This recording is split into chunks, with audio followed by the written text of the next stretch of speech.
আজ মহালয়ার পুণ্যতিথিতে সদাইপুর থানার কচুজোর বিশ্রামতলায় অনুষ্ঠিত হল এক বিশেষ অনুষ্ঠান।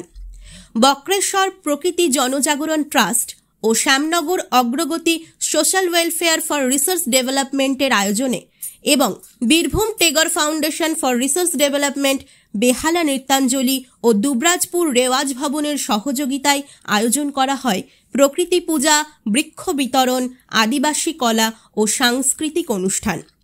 প্রকৃতির সুস্থতা, পরিবেশ ও চেতনা বৃদ্ধির বার্তা ছড়িয়ে দিতে ধ্বংসপ্রায় অরণ্যের পুনর্জীবনের উদ্দেশ্যে সারা দিন ব্যাপী নানা কর্মসূচির আয়োজন করা হয়।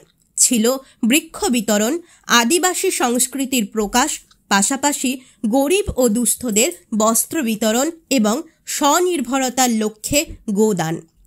এই আয়োজনে উপস্থিত ছিলেন বীরভূম জেলা পরিষদের খাদ্য কর্মাধ্যক্ষ অরুণ কুমার চক্রবর্তী, দুবরাজপুর শ্রী শ্রী রামকৃষ্ণ আশ্রমের মহারাজ, সদাইপুর থানার আধিকারিক সহ আরও বহু বিশিষ্ট ব্যক্তিত্ব।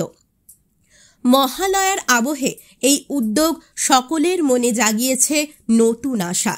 প্রকৃতিকে বাঁচিয়ে রাখলেই বাঁচবে মানুষ, বাঁচবে আগামী প্রজন্ম। নিতাই চক্রবর্তীর রিপোর্ট, নিউজ বার্তা। আজকের অনুষ্ঠানটা মূলত প্রকৃতি পূজা, বস্ত্র বিতরণ ও পশু বিতরণ, বৃক্ষ বিতরণ, এরকম বিভিন্ন কর্মকাণ্ডের মধ্যে দিয়ে বক্রেশ্বর প্রকৃতি জনজাগরণ ট্রাস্টের মাধ্যমে আমরা এই অনুষ্ঠানটা করে থাকি। প্রকৃতি পূজা মূলত এই প্রকৃতিতে যে আমরা বসবাস করতে হয়, তার প্রকৃতির যারা আছে, গাছপালা, কীট পতঙ্গ, পোকামাকড়, সবারই সুস্থতা রক্ষার্থে আমাদের সচেতনতা বৃদ্ধির উদ্দেশ্যে আজকে আমরা সবার খাওয়ার ব্যবস্থাটা করেছি। কীট পতঙ্গ, পোকামাকড়, পশুদের সব কিছুই ব্যবস্থা করেছি। আর দরিদ্র মানুষের অর্থনৈতিক উন্নয়নের লক্ষ্যে আমরা পশু বিতরণ করেছি। এবছর আমরা গোদান করেছি। এছাড়াও আরও বিভিন্ন কর্মপন্থা, আদিবাসী সংস্কৃতির উন্নতির লক্ষ্যে আমরা বিভিন্ন ধরনের গান বাজনার আয়োজন করা হয়েছে। আর এই বক্রেশ্বর প্রকৃতি জনজাগরণ ট্রাস্ট 2009 সাল থেকে কাজ করে যাচ্ছে, প্রকৃতির পিছনে বিভিন্ন কাজ করে থাকে। এছাড়াও আমরা আরও অনেক কাজ করে এসেছি, এখনও করে যাব, চালিয়ে যাব।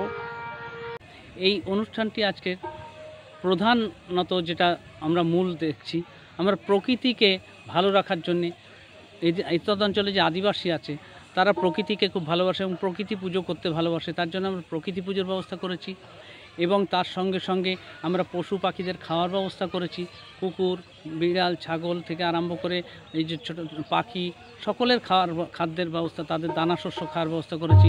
গরুর এবং আমরা আজকে পশু বিতরণ করছি, আমরা গোদান করছি এবং সাথে সাথে বস্ত্র বিতরণ করছি।